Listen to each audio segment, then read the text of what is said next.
আওয়াজ দিয়ে বলুন, আল্লাহর ওলিদের কথা কোরআনের মধ্যে আছে কি নাই? সূরা ইউনূস। গভীর খেয়াল, আমার মুখের দিকে তাকান, না হলে কথাগুলো বুঝে আসবে না। এখানে আল্লাহর ওলিদের নামের আগে একটা আলা শব্দ ব্যবহার করেছেন। আলা, আলেম উলামা যারা আছেন তারা বুঝবেন। আলা শব্দটা ইংরেজিতে বলা হয় ডেঞ্জারাস, সাবধান। আলা মানে সাবধান, হুঁশিয়ার। এখানে আউলিয়ার নামের আগে হুঁশিয়ার কথাটা ব্যবহার করেছেন। সালাতের আগে, নামাজের আগে আল্লাহ হুঁশিয়ার ব্যবহার করে নাই। রোজার আগে হুঁশিয়ার ব্যবহার করে নাই। কোন আমলের আগে হুঁশিয়ার ব্যবহার করে নাই। কিন্তু আল্লাহর ওলিদের নামের আগে হুঁশিয়ার কথাটা ব্যবহার করেছেন। আলা ইন্না আউলিয়া আল্লাহে, আউলিয়া আল্লাহে। এখানে আলা মানে সাবধান, হুঁশিয়ার। ওলিগণ সম্বন্ধে কোনো মন্তব্য করা যাবে না। ওলিগণের দুনিয়াতে কোনো চিন্তা নাই, পরকালে কোনো চিন্তা নাই। জোরে জোরে কোন সুবহানাল্লাহ। একজন আল্লাহর ওলির দুনিয়াতে যেমন, পরকালেও তেমন। দুনিয়াতে যেমন ওলিরা শাহানশাহ, পরকালেও তারা শাহানশাহ। এই জন্য ওলিগণ সম্বন্ধে মন্তব্য করা যাবে না, ওলিদের বিরোধিতা করা যাবে না। এই জন্য আলা শব্দটা ব্যবহার করেছেন। এটাকে নাহুর কায়দা বলা হয় হরফে তামবির, মানে সাবধান, হুঁশিয়ার। ওলিগণ সম্বন্ধে মন্তব্য করিও না। ওলিগণের দুনিয়া তো কোনো ভয় নাই, পরকালে কোনো ভয় নাই। দুনিয়া তো চিন্তা নাই, পরকালেও চিন্তা নাই। জোরে জোরে কোন সুবহানাল্লাহ। সেই ওলিগণের বাবা মর্যাদা বর্ণনা করছেন কে? এখন আমি জানতে চাই, আমরা ওলি আল্লাহর সাথে সম্পর্ক রাখতে চাই কি চাই না? কেন আমরা, ও পৃথিবীর মানুষ, ও বগুড়ার বাবারা, একটু আওয়াজ দিয়ে আমাকে সহযোগিতা করবেন। এটা ইন্টারনেটে অনলাইনে যাবে, পৃথিবীর মানুষ দেখবে। বাবারা গো, কেন আমরা ওলিদের সাথে সম্পর্ক রাখি? কেন আমরা মাজারের সাথে সম্পর্ক রাখি? আজকে এই মাহফিল থেকে জেনে নেন। অনেকে মাজার শব্দের অর্থই জানে না। মাজার শব্দের বাংলা কি এটাই বুঝে না।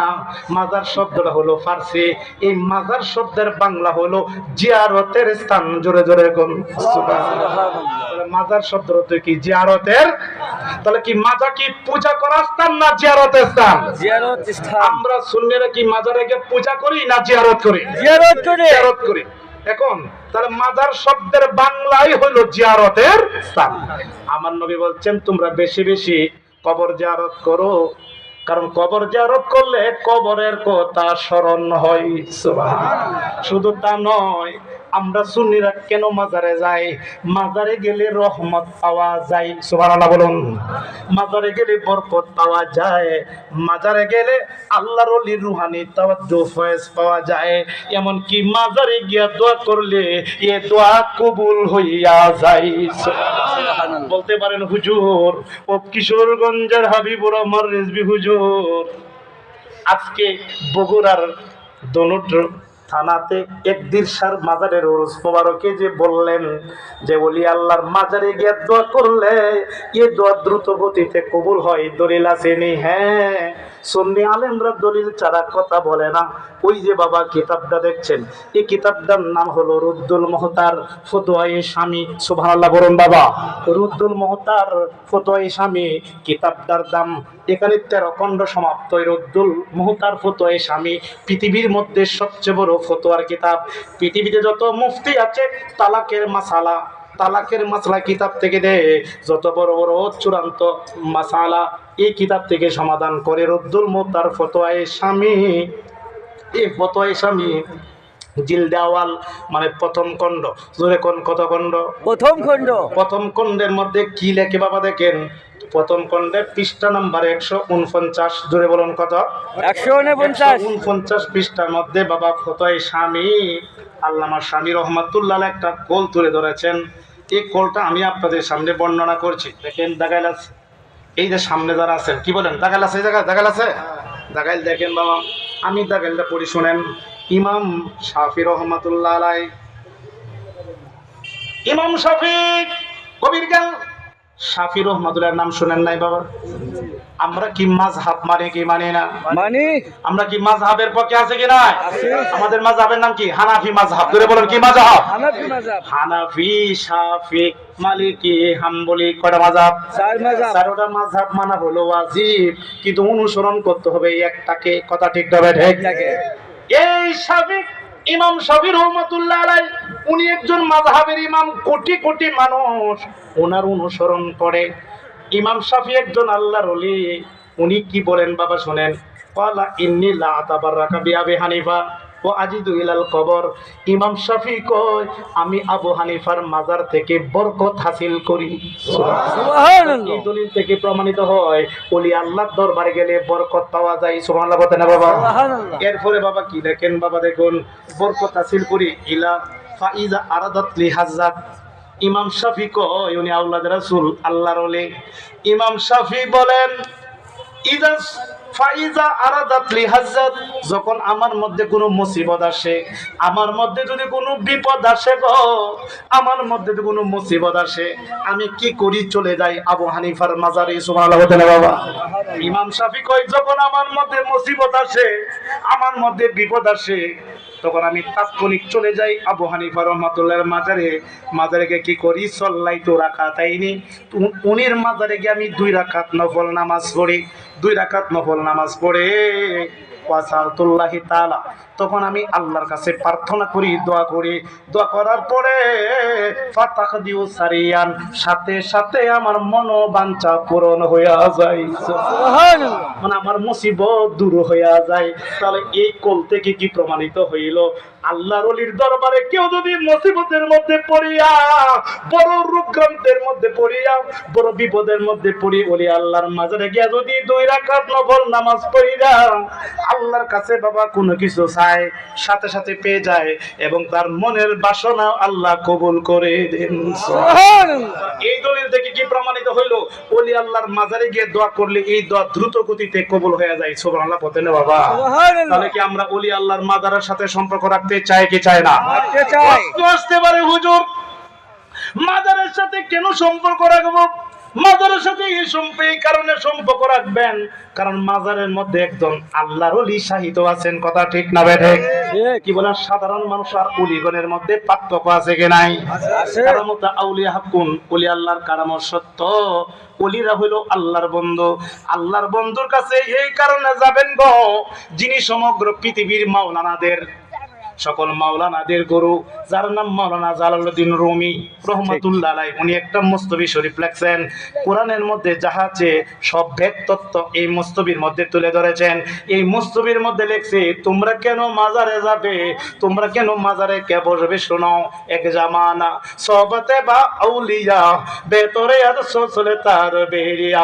মাওলানা রুমি কই তোমরা যদি আল্লাহর ওলির মাজারের পাশে, আল্লাহর ওলির সামনে গিয়া বসরে, যতক্ষণ সময় দিবে, যতটা মুহূর্ত সময় তোমরা এখানে কাটাবে, প্রতিটা সেকেন্ডে সেকেন্ডে, প্রতিটা মুহূর্তে মুহূর্তে তোমাদের আমল নামার মধ্যে 100 বছরের মাকবুল ইবাদত লেখা হইবে। সুবহানাল্লাহ। আল্লাহর মাজারে যাওয়া বেদাত না, ইবাদত। ইবাদত। আমরা কি ওলিদের সাথে সম্পর্ক রাখতে চাই কি চাই না? অবশ্যই চাই। তা নয় বাবা, মাওলানা জালালউদ্দিন রুমি রহমাতুল্লাহ আলাইহি এই মুস্তফি শরীফের মধ্যে আরো লেখেন, আগার কাহি হামন শুনি বা খুদা গণ সনদর হুজুরে আউলিয়া। মাওলানা রুমি কই তোমরা যদি আল্লাহর দরবারে বসতে চাও, আর দেরি না করে ওলি আল্লাহর দরবারে বসে পড়ো। ওলি আল্লাহর দরবারটাই হলো আল্লাহ পাকের দরবার। শুধু তা নয় বাবারা, কেন আমরা ওলিদের সাথে সম্পর্ক রাখবো? সূরা তাওবার 119 নম্বর আয়াত, কোরআন সূরা তাওবার 119 নম্বর আয়াত, আমার আল্লাহ বলেন ওয়া কুনু মা'আস সাদিকিন। আমার আল্লাহ বলেন তোমরা সত্যবাদীদের সঙ্গী হও। সুবহানাল্লাহ বলেন বাবা? সত্যবাদীদের সঙ্গ ধরতে, সত্যবাদীদের সঙ্গী হতে বলছেন কে? আল্লাহ। ও বগুড়ার দনুটের বাবারা আওয়াজ দিয়ে বলুন, আল্লাহর ওলিরা মিথ্যাবাদী না সত্যবাদী? তারা সত্যবাদীদের সঙ্গী হতে বলছেন কে? আল্লাহ। সত্যবাদীদের সঙ্গ ধরতে বলছেন কে? তাহলে আমরা সত্যবাদী আল্লাহর ওলিদের সাথে সম্পর্ক রাখতে চাই কি চাই না? ওলি আল্লাহর বাংলাদেশ, শাহজালালের বাংলাদেশ, শাহপরানের বাংলাদেশ, রহম করুন আল্লাহ, রহম করুন আল্লাহ। সুফি সাধকের বাংলাদেশ, পীর ফকিরের বাংলাদেশ, তাহেদের রুহের ফয়ুজাতে রহম করুন আল্লাহ, রহম করুন আল্লাহ। ওলি আল্লাহর বাংলাদেশ, শাহজালালের বাংলাদেশ, শাহপরানের বাংলাদেশ, শামুকদুমের বাংলাদেশ, রহম করুন আল্লাহ, রহম করুন আল্লাহ। চিৎকার দিয়ে বলুন মারহাবা, চিৎকার দিয়ে বলুন ইয়া রাসূলুল্লাহ, ইয়া ওলি আল্লাহ। আমরা কি ওলিদের সাথে সম্পর্ক রাখতে চাই কি চাই না? অবশ্যই নাই বাবা। যদি ওলি আল্লাহর বিরোধিতা করুন, এই যে আমার সামনে মিশকাত শরীফ আছে, এখানে হাদিস খানা আছে, যেটা বুখারী শরীফে আছে, হাদিসে কুদসি আল্লাহ নিজে বলেন মান আদালি ওলিয়ান ফাকাদ আযানতুহু বিল হারব। হ্যাঁ, আল্লাহ বলেন যারা আমার ওলি আল্লাহর দুশমনি করবে আমি আল্লাহ তার বিরুদ্ধে যুদ্ধ ঘোষণা করব। সুবহানাল্লাহ না বাবা? আচ্ছা, আল্লাহ যদি কারো বিরুদ্ধে যুদ্ধ ঘোষণা করে আল্লাহর সাথে কি আমরা পারবো? না। তাহলে কি হ্যাঁ আমরা ওলিদের সাথে সম্পর্ক রাখতে চাই কি চাই না? কেন? কোরআনে আরেক জায়গায় আল্লাহ বলছেন ইন্না রাহমাতাল্লাহি করিবুম মিনাল মুহসিনিন, সূরা আরাফ। আল্লাহ বলেন নিশ্চয় আল্লাহর রহমত ওলিদের নিকটবর্তী। জোরে জোরে কোন সুবহানাল্লাহ। তারা রহমত আনতে ওলিদের কাছে যাওয়া দরকার আছে কি নাই? ওলিদের কাছে রহমতের গোডাউন, এইজন্য ওলিদের কাছে গেলে রহমত পাওয়া যায়। তাই বাবা ওলিদের সাথে সম্পর্ক রাখবেন, কারণ এই দেশ ওলি আল্লাহর দেশ। একটু আওয়াজ দিয়ে সহযোগিতা করুন বাবা। এই যে বাংলাদেশ, এই যে বাংলাদেশ আমরা ইসলাম পাইলাম, কোরআন শরীফ পাইলাম, যদি বাবা শাহজালাল, শাহপরান, শাহ মাকদুম এই দেশে না আসতো, ওলি আল্লাহ গণ না আসতো, তাহলে আমরা কোরআন পাইতাম না। কথা ঠিক না বেঠে? যদি ওলি আল্লাহ গণ এই দেশে না আসতো,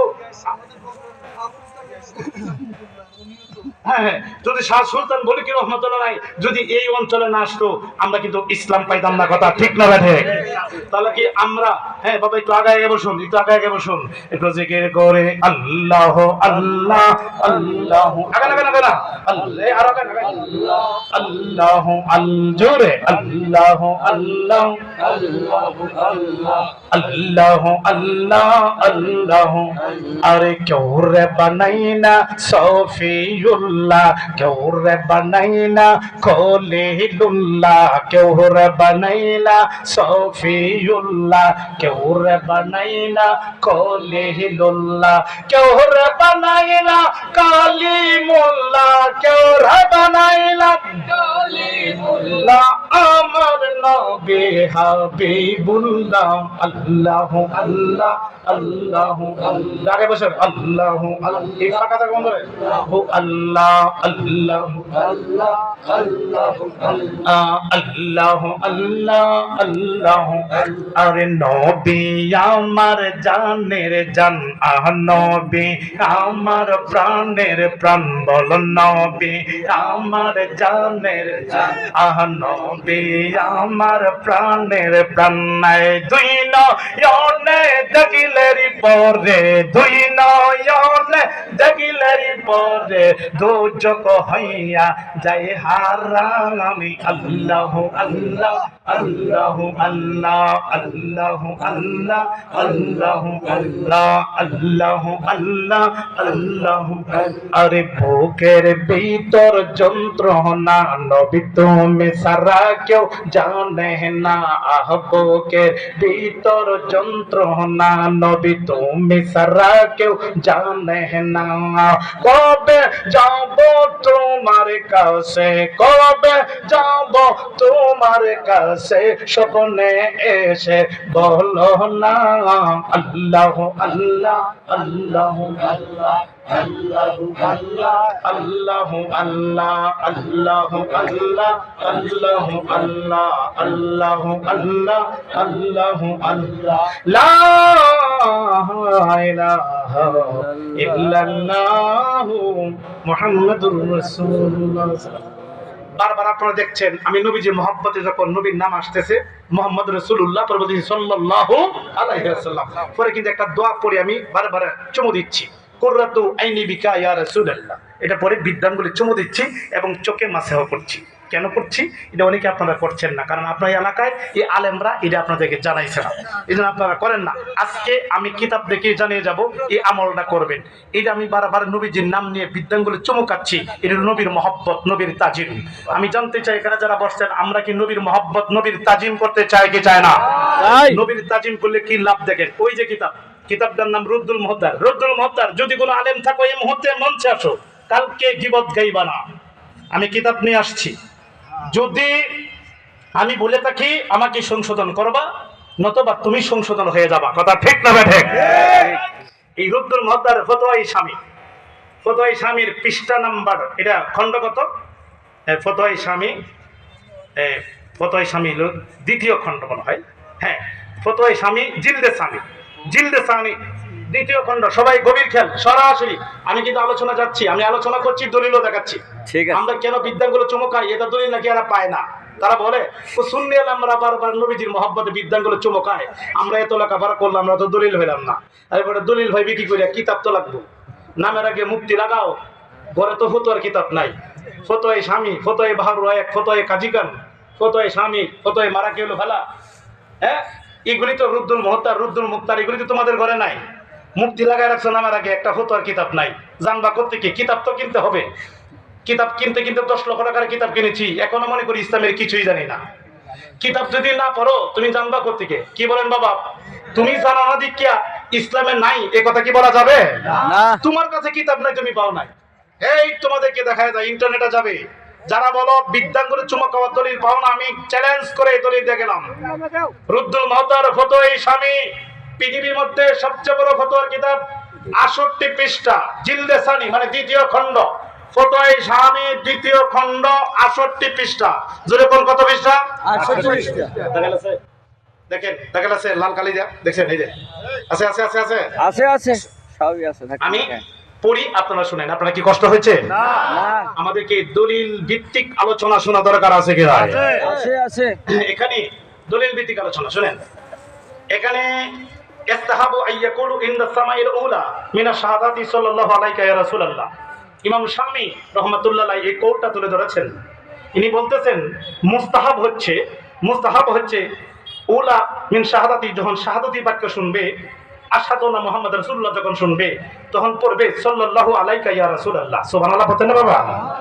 এখানে দুইটা দলিল। অনেকে ইয়া রাসূলুল্লাহ বলতে চায় না, কারণ তারা বলে ইয়া রাসূলুল্লাহ বলা নাকি শিরিক। নাউজুবিল্লাহ বলতে না বাবা? নাউজুবিল্লাহ। এখানে আল্লাহ শানি কয় যখন নবীর নাম শুনবে তখন বলবে সাল্লাল্লাহু আলাইহি ইয়া রাসূলুল্লাহ। সুবহানাল্লাহ বলতেন না জোরে? সুবহানাল্লাহ। আচ্ছা, এরপরে শুধু এটাই বলবে না, ওয়া ইনদা সানিয়া মিনহা, যখন দ্বিতীয়বার শুনবে নবীজির নাম, তখন বলবে কুররাতু আইনি বিকা ইয়া রাসূলুল্লাহ, কুররাতু আইনি বিকা রাসূলুল্লাহ, এই দোয়াটা পড়বে। হ্যাঁ, ইয়া রাসূলুল্লাহ, সুম্মা ইয়াকুলু আল্লাহুম্মা মাতিনি বিসামি ওয়াল বাসারি, এবং যখন আবার এই দোয়াটা পড়বে আল্লাহুম্মা মাতিনি বিসামি ওয়াল বাসরি বাদা ওয়াদিয়া জাফরাই ইবহামিনা, এবং তোমরা বিদ্যাঙ্গুলে চুমু খাবে। এই যে এই বিদ্যাঙ্গুলে চুমু খাবে, কে বলতেছেন? নবীজির হাদিস কিন্তু। চুমু খাবে আলা আইনাইনি, এবং চোখের মধ্যে মাসেহ করবে। ফাকাব্বালা জাফরাই ইবহামিহিম, তোমরা বিদ্যাঙ্গুলে চুমু খাবে এবং চোখে মাসেহ করবে। যদি তোমরা আমি নবীর নাম শুনে বিদ্যাঙ্গুলে চুমু খাওয়া, চোখে মাসেহ করো, লাভ হবে কি? নবী বলছেন লাম ইহুম আবাদান, তাহলে তোমাদের চোখের মধ্যে কোনো রোগ হবে না। সুবহানাল্লাহ। আবার যত শুরু হলো সুবহানাল্লাহ, সুবহানাল্লাহ।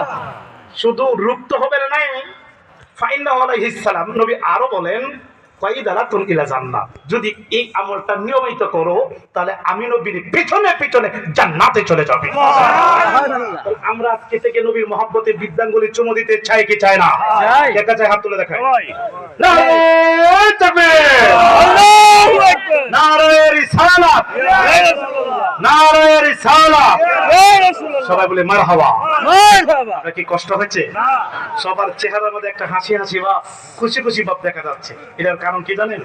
এর কারণ হলো আপনাদের প্রত্যেকের চেহারার মধ্যে আমার দয়াল নবীর নূর রয়েছে। সুবহানাল্লাহ। আমরা নবীকে নূর মানে কি মানি না? অবশ্যই। কিন্তু নবীর নূর আপনাদের চেহারার মধ্যে। সুবহানাল্লাহ বলতেন না বাবা? সুবহানাল্লাহ। এখন নবীজির নূর আপনাদের কি বিশ্বাস হয়? আমার নবী কি মাটির তৈরি না নূরের তৈরি? নূরের তৈরি। নূরের পক্ষে কে হাত তুলে দেখায়? মারহাবা, মারহাবা, সবাই মারহাবা বলুন। মারহাবা। এখন এখানে অনেক মুরব্বী বাবা দেখতে পাচ্ছি। আপনাদের মুরব্বী বাবা দাদা ছিল, তাদেরও আকীদা ছিল নবীজির নূর। কিভাবে?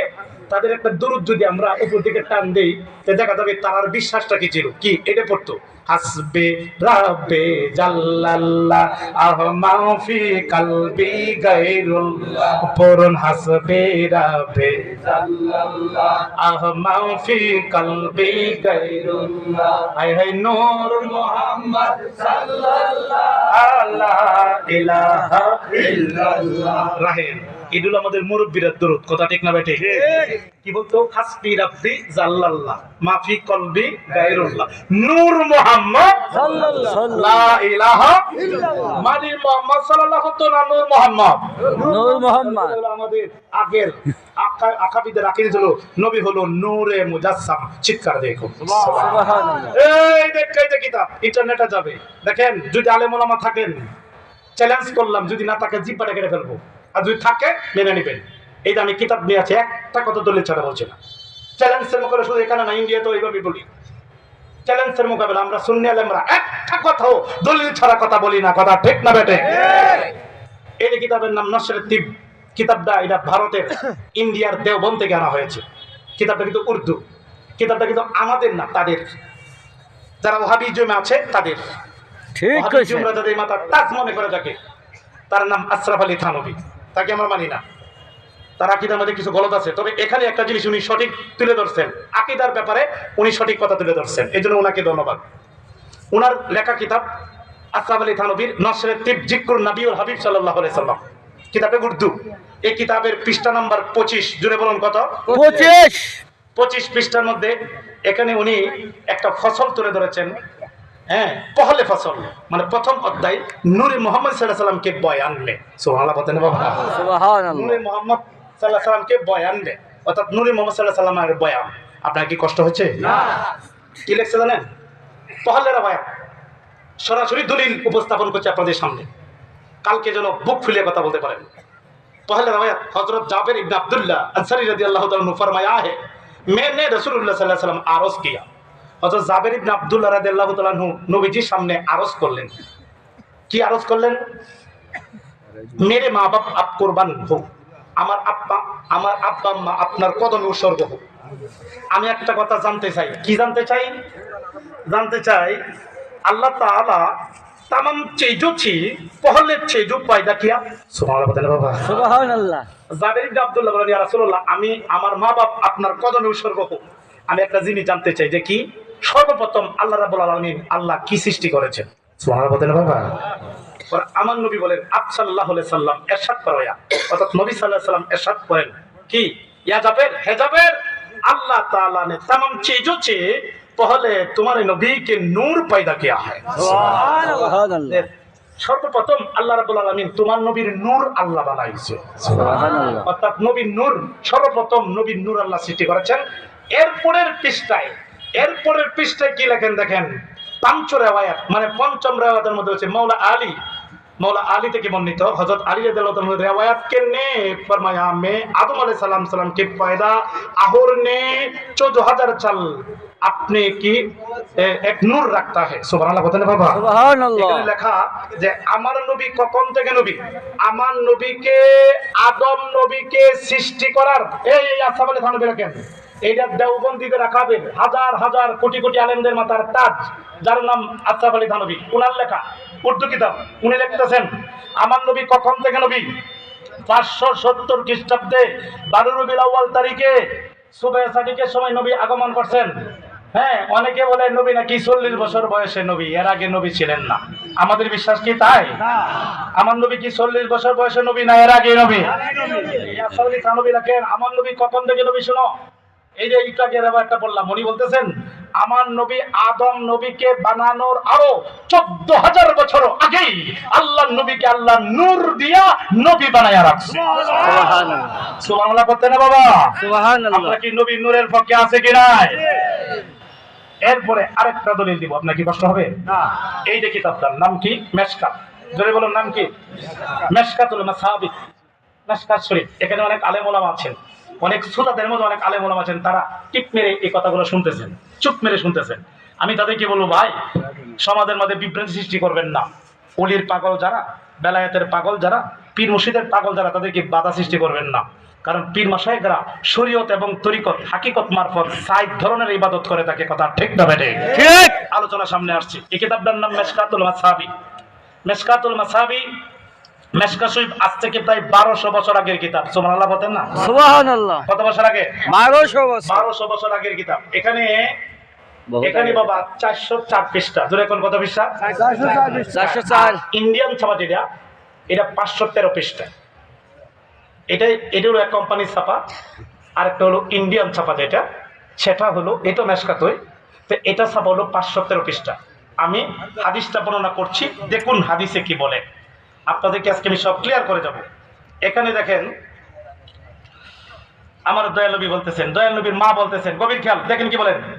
ওয়া রবিয়া উম্মি আল্লাতি রাতিনা ওয়া দাআতনি ওয়া কাদ খারাজালাহু নূরুন আদআলাহা মিনহু কুসুরুশ শাম রাওয়াহু ফি শরহ সুন্নাহ রাহু আহমদ ও ইবনে মাজাহ। চিৎকার দেখো সুবহানাল্লাহ। দেখলো সব আছে, দেখছেন আরবি তো হবে কিতাব, তুমি জের জবর নাই, ঠিক আছে, এটা কোন জের জবর নাই, শুধু নকতা দেখে বলতে, ঠিক আছে, শুধু নকতা দেখে। আরবি তো আরবি, এটা 1200 বছর আগে কিতাব, এটা হলো মূল কিতাব, মতন কিতাব, মতন। এখন এইভাবে দলিল দেখায় বলতেছি কেন, আপনারা তো মানেনি, যারা মানে না তাদের ঈমান যেন মজবুত হয়, কথা ঠিক না বেটে, তাদের কনফিউশন দূর হয়, এই জন্য এবার পড়তেছি। আমার নবী বলতেছেন অরবিয়া উম্মি আল্লাতি রাতিনা ওয়া দাআতি ওয়া কাদ খারাজালাহু নূরুন আদআলাহা মিনহু কুসুরুশ শাম রাওয়াহু ফি শরহ সুন্নাহ রাহু আহমদ ও ইবনে মাজাহ। চিৎকার দেখুন সুবহানাল্লাহ। নবীজি বলতেছেন আমি যখন আমার মা আমেনার মাধ্যমে দুনিয়াতে আগমন করলাম তখন আমি নূর হয়ে আসলাম। সুবহানাল্লাহ। কি হয়ে আইছে? নূর। সে বলতেছেন নবী নিজেই, আমি যখন আমার মা আমেনার মাধ্যমে 570 খ্রিস্টাব্দে 12 রবিউল আউয়াল তারিখে সুবহ সাদিকের সময় সোমবার দিন যখন আমি নবী দুনিয়াতে আগমন করলাম তখন আমি নবী নূর হয়ে আসলাম। সুবহানাল্লাহ। কি হয়ে আসছে? নূর। এরপরে আমি নবীর নূরের সাহায্যে আমার মা আমেনা, এই জন্য ডায়লগ আছে কুসুরুশ শাম, কুসুরুশ শাম, আমার মা আমেনা আমি নবীর নূরের সাহায্যে ঘরে বসে শত শত মাইল দূর সামদেশ, এই সামদেশ পর্যন্ত নূরের মাধ্যমে দেখতে পেয়েছিলেন। সুবহানাল্লাহ। তাহলে এই দলিল দ্বারা কি প্রমাণ হলো? আমার নবী মাটি না নূর? নূর। জোরে বলো মাটি না নূর? উপায় নাই, যদি নবীকে নূরের নবী মানিয়া নামাজ পড়েন 5 ওয়াক্ত, লেখা হবে 50 ওয়াক্ত। জোরে কোন সুবহানাল্লাহ। নবীকে আমরা মতন সাধারণ মানুষ কইয়া নামাজ পড়তে পড়তে কপালে দাগ ফেলুন, এরপরে জাহান্নামে যাইতে হবে, কারণ আমার নবী হলো বেজার। নবী যার হতে বেজার, আমার আল্লাহ তার হতে বেজার, কথা ঠিক না বেটে? ঠিক। এই জন্য আমি বলি নবীজির প্রেম ভালোবাসা অন্তরে না তাকিলে কি লাভ হবে নামাজ পড়ে দাগ লাগাইলে কপালে, ঠিক না বেটে? ঠিক। নবীজির প্রেম ভালোবাসা অন্তরে না তাকিলে কি লাভ হবে নামাজ পড়ে দাগ লাগাইলে কপালে, জিন্দেগীর বন্দেগী বিফল যদি না থাকে ঈমান, জাহান্নামের আগুনে জ্বলবে, প্রমাণ আছে পাক কোরআন।